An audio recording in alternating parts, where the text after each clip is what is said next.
group of people that have like interests that you just want to be around, that can pick you up, right? And we're doing it with these lives, and it's Yeah. amazing. It's amazing. But I want to.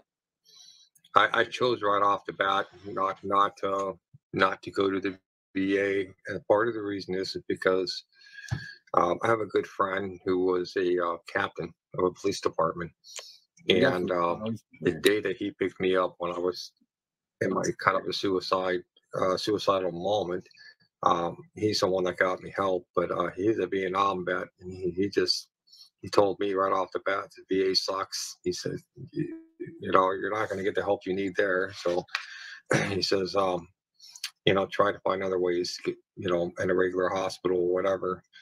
And for me, that was my choice. That was a personal choice that I made, but um, and that was the direction I went with. So that's my story. So I'd like to dive in here real quick because you actually hit on something I've never really talked about. If it's okay, if you don't mind, would you give a brief background of what you did? And I have a point to this, I really do. Is that all right? Can you give what you did? Yeah, no, that's fine. So I served in the United States Marine Corps, MARSOC. I was a counterintelligence officer. I was over in Desert Storm, and then I went to Bosnia. And then after my tenure in Bosnia, I went back to Iraq, or not Iraq, but Kuwait.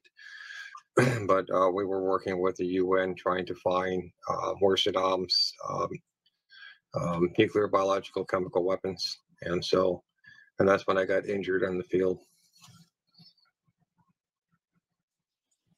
All right, thank you. So I don't know how many people are this would relate to, but I'm going to put it out there.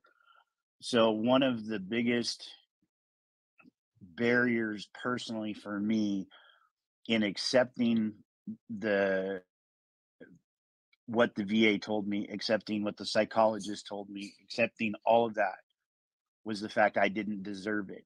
Right? We've talked about that. And part of that is because I've known guys who were in units similar to yours. Um, I watched some of them go through things that I just didn't understand why I would get a rating the way I did, knowing they did so much more.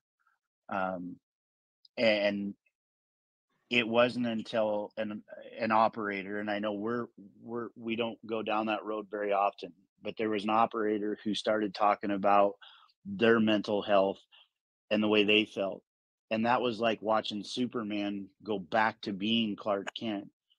And when you talk MARSOC and all of those communities, to know that you guys, who in my world were the top of the top and the best of the best, to realize that you had the same things going that I did, it helped me to start to relate the fact that we're just human. Amazing.